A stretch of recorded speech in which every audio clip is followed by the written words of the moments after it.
Merdeka! Merdeka! Merdeka! Merdeka! Amin. Silakan duduk.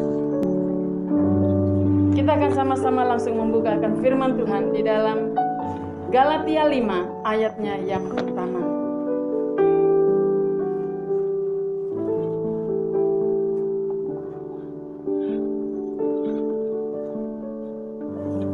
Galatia pasalnya yang kelima, ayatnya yang pertama.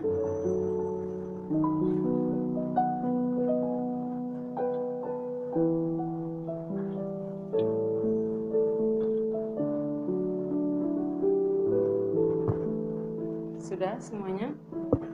Kita akan baca bersama-sama satu ayat ini. 1, 2, 3. Supaya kita sungguh-sungguh merdeka, Kristus telah memerdekakan kita.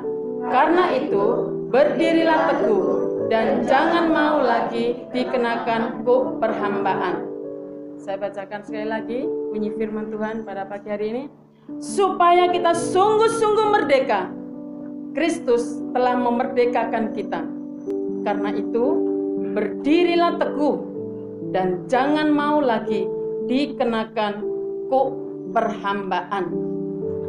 Bapak Ibu Saudara yang dikasihi oleh Tuhan, kalau besok hari adalah tanggal 17 Agustus, semua rakyat Indonesia akan bersama-sama memperingati akan hari kemerdekaan yang ke-75 tahun. Tentunya kita bertanya, apa sih yang dimaksud dengan merdeka itu? Apa artinya merdeka itu? Kalau kita perhatikan di dalam Kamus Bahasa Indonesia, kata merdeka itu diartikan sebagai tidak terikat, tidak tergantung kepada orang lain atau kepada hal-hal yang tertentu, leluasa, dapat berbuat sekehendak hatinya. Nah, oleh karena itu, banyak orang mengartikan bahwa kemerdekaan itu ialah suatu kehidupan yang tanpa halangan, satu kehidupan tanpa rintangan. Jadi boleh saya katakan bebas, sebebas-bebasnya. Nah, karena orang berpikir seperti ini, maka kemudian akan memiliki satu pemikiran bahwa di dalam kehidupannya dia akan boleh berbuat apa saja, semaunya sendiri. Dia boleh mengucapkan segala kata-kata, segala bahasa seenaknya sendiri, tanpa dia memikirkan untung rugi daripada orang lain. Yang penting aku melakukan ini. Terserah kamu apa, aku gak peduli dengan hal tersebut. Nah, ini yang seringkali terjadi dalam kehidupan kita, mengartikan akan apa yang dinamakan dengan merdeka. Demikian juga dengan kita sebagai anak-anak Tuhan. Kita tahu bahwa kehidupan kita ini sudah ditebus oleh Tuhan, sudah dimerdekakan oleh Tuhan. Maka kita berpikir bahwa aku sebagai anak Tuhan, aku juga bisa melakukan segala sesuatu menurut akal pikiranku sendiri. Apa yang aku mau, aku lakukan, tanpa peduli dengan kebenaran firman Tuhan. Boleh Alkitab berkata A, B, C, dan sampai Z. Tapi kalau aku pingin mengerjakan ini, gak mau tahu. Bapak Ibu Saudara yang dikasihi oleh Tuhan, pada hari ini kita akan sama-sama lihat bagaimana menurut pandangan Alkitab tentang kemerdekaan ini. Sesungguhnya di dalam kehidupan kita, kita bisa merdeka, kita bisa bebas dari segala kutukan dosa, dari segala perhambaan ini. Satu-satunya cara adalah melalui Tuhan Yesus Kristus. Jadi kita merdeka ini bukan karena kita punya uang banyak, bukan kita punya rumah mewah. Kita bisa hidup sebebas-bebasnya, bukan karena itu. Tetapi kemerdekaan yang kita dapatkan sebagai anak-anak Tuhan itu karena perjuangan daripada Tuhan Yesus.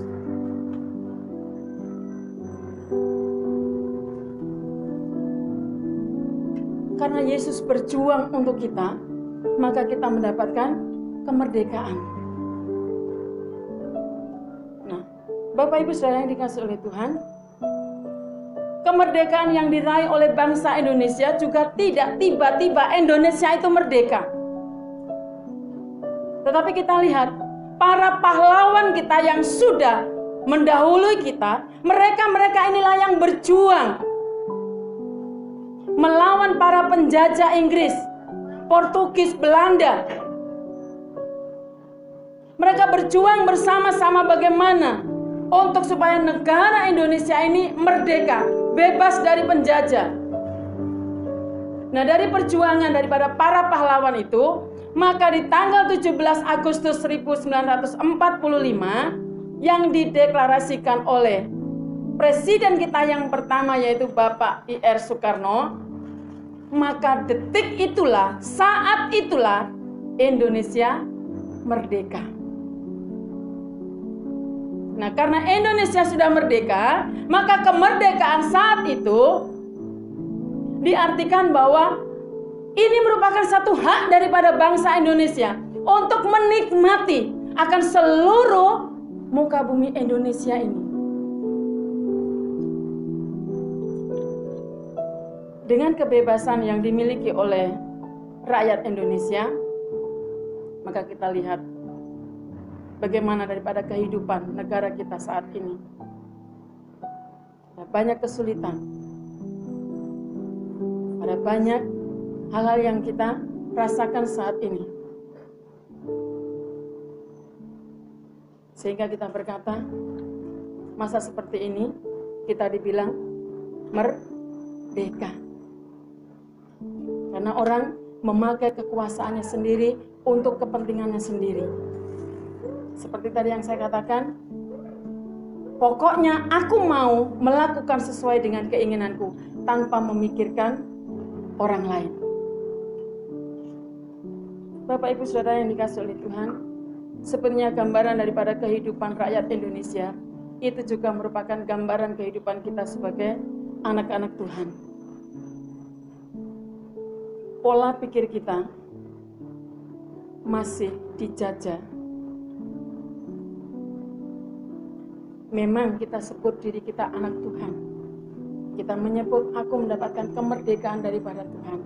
Tapi jujur di dalam kehidupan kita, sebenarnya gaya hidup, pola pikir kita, seringkali kita dijajah. Sehingga firman Tuhan membuka jalan kepada setiap kita agar kita sungguh-sungguh menjadi orang-orang yang merdeka. Dan itu merupakan satu kemauan Tuhan untuk supaya kita sebagai anak-anak Tuhan sungguh-sungguh mengalami kemerdekaan. Kita tidak lagi mengalami yang namanya penjajahan. Siapa yang menjajah kita? Iblis. Karakter-karakter yang jelek, nafsu yang jahat, dan lain sebagainya.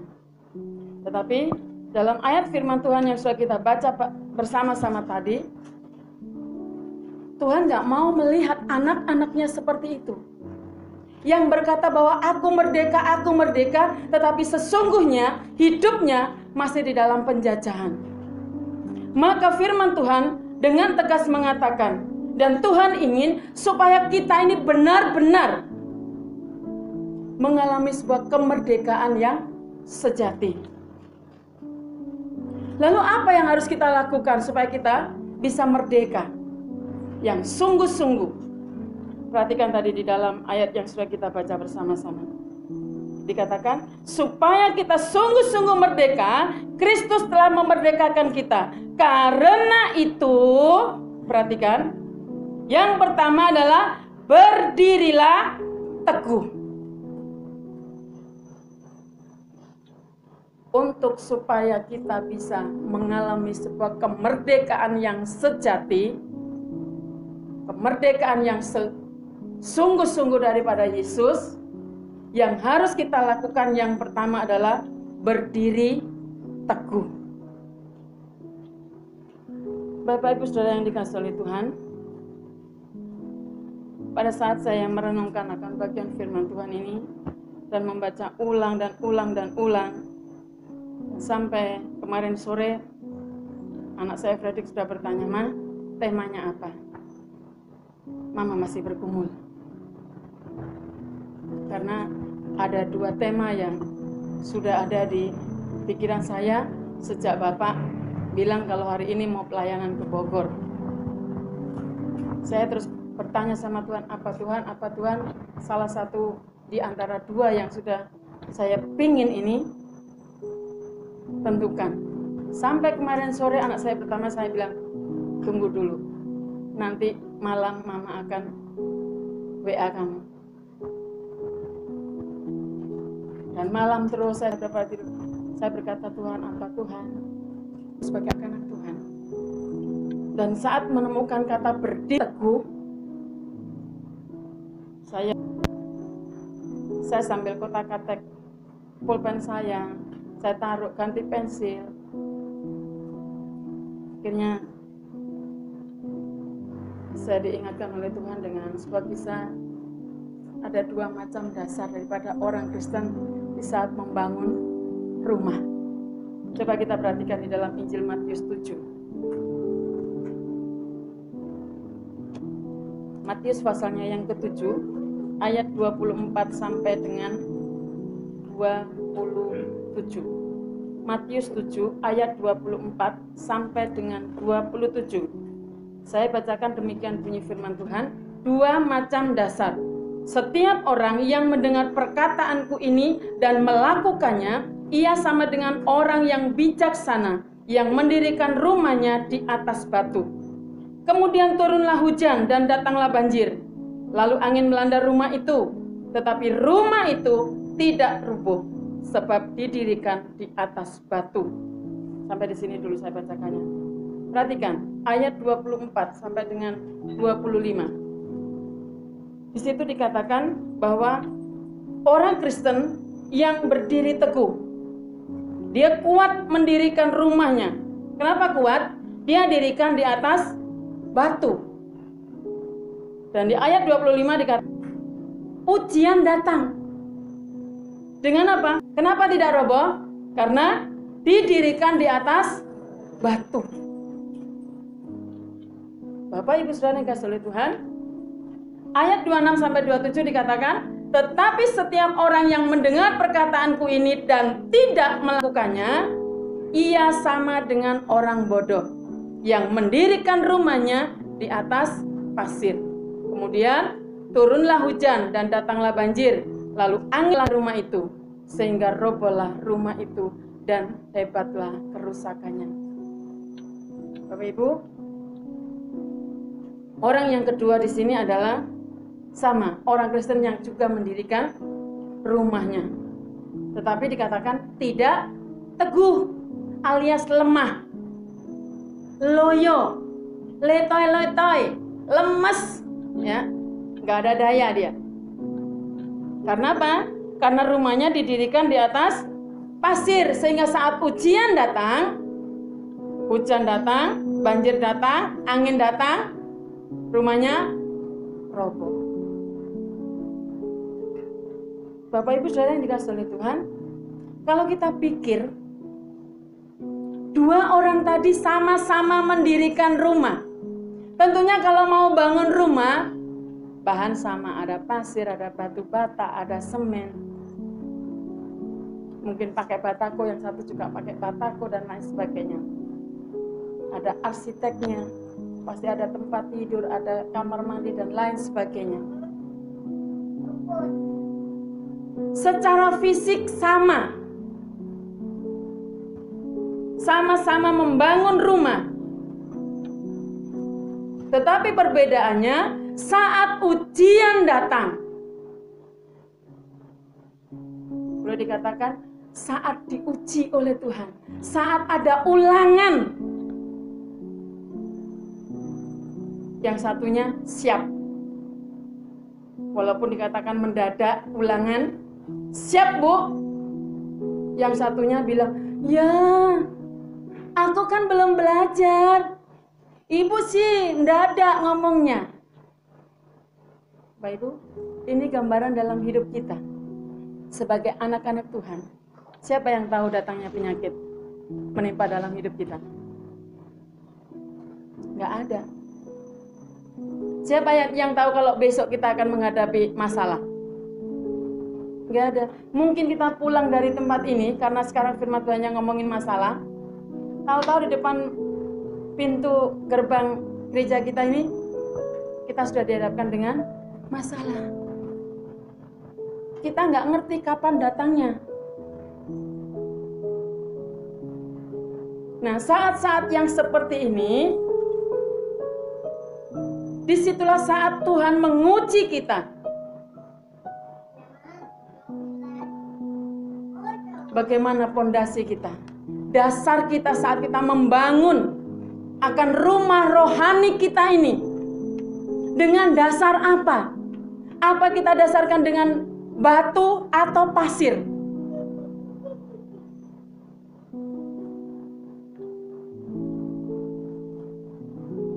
Bapak Ibu Saudara yang dikasihi oleh Tuhan, kita ingat apa yang Tuhan mau di dalam kehidupan kita, yaitu kita tetap berdiri teguh.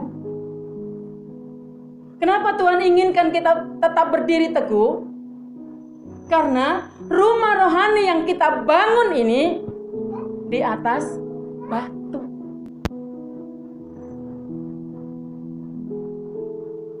Lain halnya kalau di atas pasir.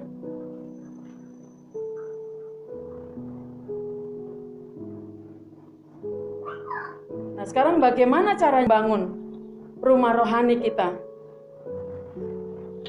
di atas batu ini?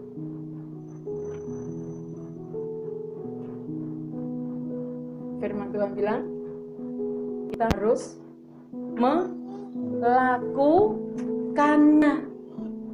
Kita harus mengerjakannya. Coba perhatikan di dalam surat Yakobus 1 ayatnya yang ke-25. Yakobus 1 ayatnya yang ke-25.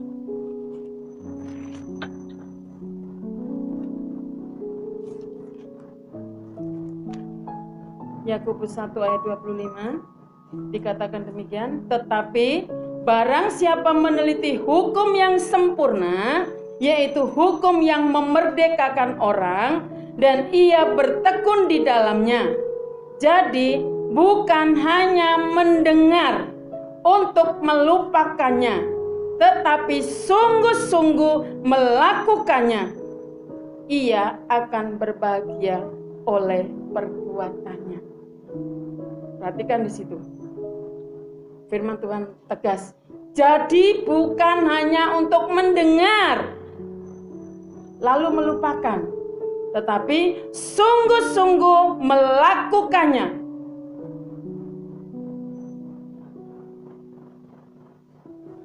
Bapak Ibu Saudara yang dikasihi oleh Tuhan, ketika kita merenungkan akan firman Tuhan,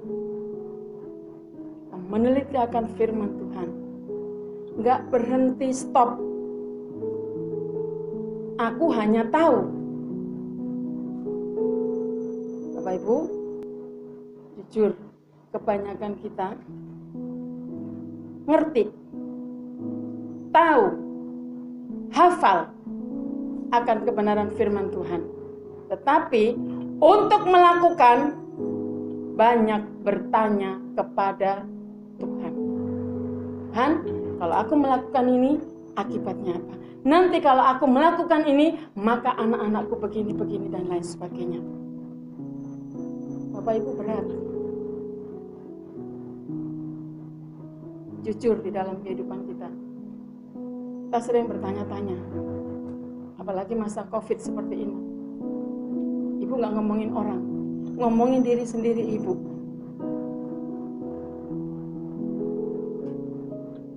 1 semester berjalan, di semester 2, ibu banyak diam. Karena apa? Yang diterima ibu hanya gaji.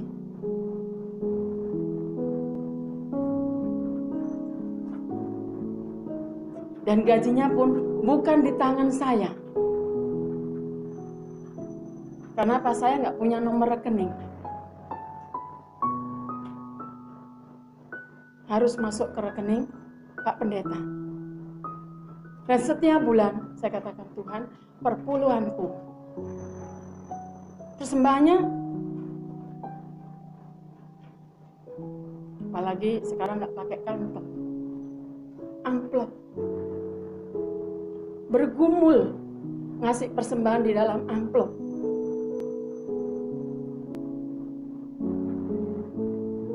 Kata teman ibu, masa persembahan di amplop 2.000 goceng.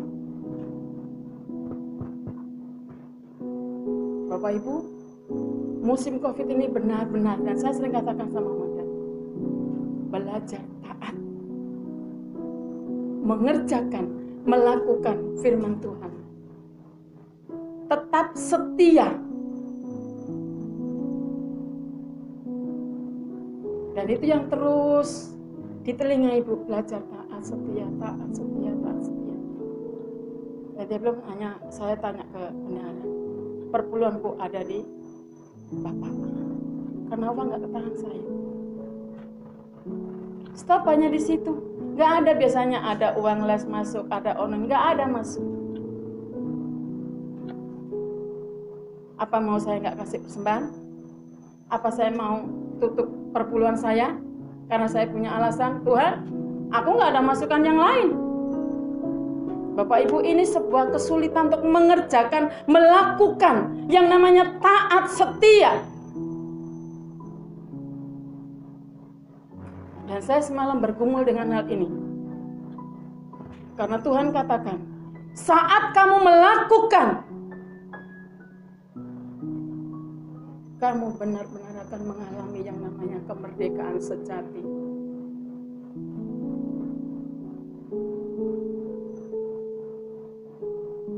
Bapak Ibu Saudara yang kasih oleh Tuhan, dikatakan di dalam firman Tuhan tadi, apa yang kita lakukan, maka kita akan merasa bahagia.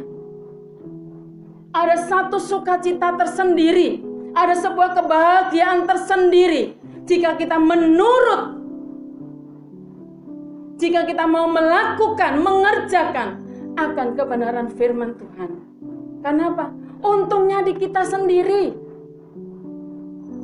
Saya taat, saya melakukan, saya sendiri yang dapat berkat, saya sendiri yang mengecap akan kebaikan Tuhan, bukan orang lain.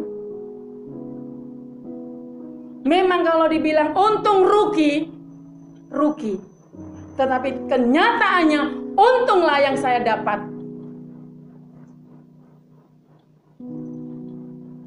Bapak Ibu Saudara yang kasih oleh Tuhan, orang yang melakukan akan kebenaran firman Tuhan, selain dia bahagia, dia juga akan dapat bertahan di dalam pencobaan. Dia juga akan terhindar daripada melakukan dosa. Kenapa? Saat kita mau mengerjakan, Tuhan, Lina, jangan. Ada yang mengingatkan. Bisa bertahan, bisa bersabar dalam pencobaan. Karena apa? Tuhan dorong. Tuhan kasih semangat, Tuhan kasih kekuatan. Sehingga mampu menjalani akan kehidupan ini walaupun diterpa dengan badai. Dan puji Tuhan, kami sekeluarga bertahan sampai hari ini.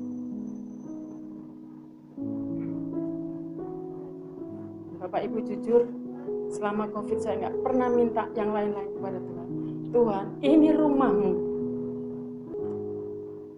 Kami mau pakai tempat ini.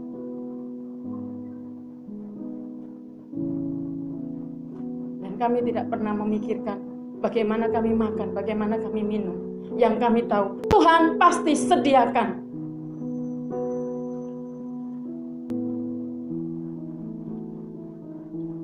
karena itu Bapak Ibu Saudara yang dikasihi oleh Tuhan, mari kita bersama-sama belajar untuk kita tidak membiasakan diri hanya menyatu akan firman Tuhan. Lalu kita renungkan akan kebenaran firman Tuhan. Terus stop sampai di situ. Tapi mari kita sama-sama belajar untuk melakukan akan kebenaran firman Tuhan di dalam kehidupan kita, tanpa banyak bertanya kepada Tuhan apa untung ruginya. Kita mau belajar taat, mengerjakan, melakukan akan kebenaran firman Tuhan ini. Karena apa? Tanpa penerapan firman Tuhan di dalam kehidupan kita, usaha kita sia-sia. Sepertinya kita menjaring angin. Rugi nggak? Rugi besar. Temannya bisa menikmati banyak hal berkat-berkat yang Tuhan berikan. Kita gigit jari. Mari kita bersama-sama, seperti yang firman Tuhan katakan, kita menjadi orang yang bijaksana. Jangan seperti orang bodoh. Maka dasarkan rumah rohani kita di atas batu, yaitu Tuhan Yesus. Bersama Yesus kita pasti menang. Yang kedua yang harus kita lakukan, seperti firman Tuhan tadi dikatakan, dan jangan mau lagi dikenakan kuk perhambaan. Jujur, kita dalam masa COVID, siapa yang masih mau dihadapkan dengan masalah yang lain selain COVID? Gak ada ya. Kita maunya hidup nyaman, hidup enak, jalan. Kata Bu Pendeta, yang penting kompor, ngebul, puji Tuhan, gak usah yang aneh-aneh. Dan firman Tuhan hari ini berkata kepada setiap kita, siapa yang mau untuk setiap hari kita memikul beban berat di dalam kehidupan kita? Gak ada yang mau. Makanya supaya kita bisa merdeka sejati, jangan lagi kita mau dijajah lagi. Bilang sama Tuhan, Tuhan aku gak mau dijajah lagi, aku mau merdeka. Merdekanya merdeka yang sungguh-sungguh. Tetapi ingat, ada teman kita yang gak suka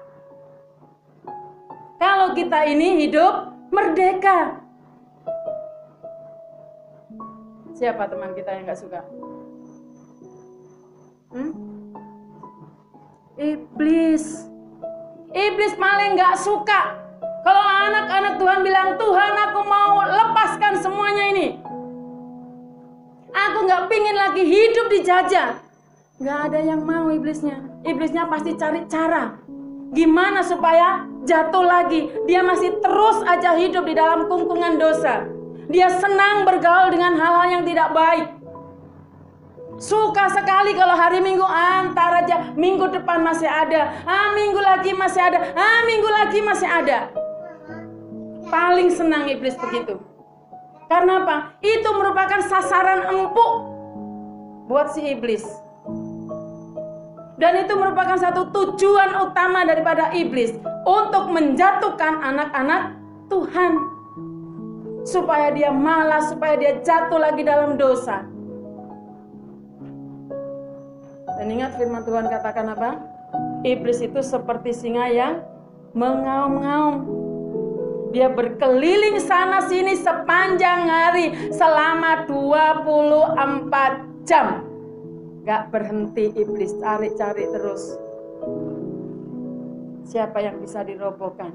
Siapa yang bisa dijatuhkan? Oleh karena itu, jangan pernah kasih celah buat iblis. Dan jangan pernah kita lengah sedikit pun. Karena kalau kita kasih celah sedikit aja, boleh asik. kata si iblis. Aku bisa masuk. Dia nggak ngintip lagi celahnya. Loh, dikasih celah nih. Masuklah iblis. Sehingga kita, ya udahlah, enakan di rumah. Ngapain? Apalagi sekarang zamannya streaming, wes bisa di rumah. Sering sambil nonton TV. Ya Bu Pendeta kalau dikirimin YouTube-nya dari teman ibadah, Bu Pendeta nonton, tapi sambil goreng tahu. Jadi nggak serius ibadahnya. Tujuannya streaming tuh kita bener-bener. Kami kemarin berempat di mobil, bener ikutin mulai dari awal kita bener-bener seperti ibadah Bapak Ibu di tempat ini. Nggak ada yang ngomong dan lain sebagainya.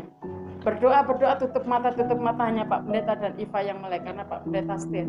Saya dengan Ibu di belakang diam, berdoa tutup mata. Nggak ada yang kecuali sampai ibadah selesai. Karena apa? Nggak mau kasih celah. Padahal di pikiran Ibu pingin beli oleh-oleh, tapi lewat. Biarkan berlalu oleh-oleh nggak bawa. Jemaat juga nggak ada yang nuntut Bu Pendeta kasih oleh-oleh. Lewat, udah lewat, udah ada. Yang penting aku ternyata dapat berkat firman Tuhan. Jadi Bapak Ibu Saudara yang kasih oleh Tuhan, ingat jangan pernah kasih celah dan jangan lengah. Supaya kita lepas daripada kuk perhambaan. Bapak Ibu Saudara yang kasih oleh Tuhan, mari kita bersama-sama nikmati akan sebuah kemerdekaan yang Allah berikan di dalam kehidupan kita. Kemerdekaan yang Allah berikan dalam kehidupan kita adalah kemerdekaan yang sejati. Kita belajar untuk menurut akan kebenaran firman Tuhan. Kita berdiri teguh dan tidak mau lagi dikenakan kuk perhambaan. Mari kita bersama-sama tunduk kepala, kita berdoa.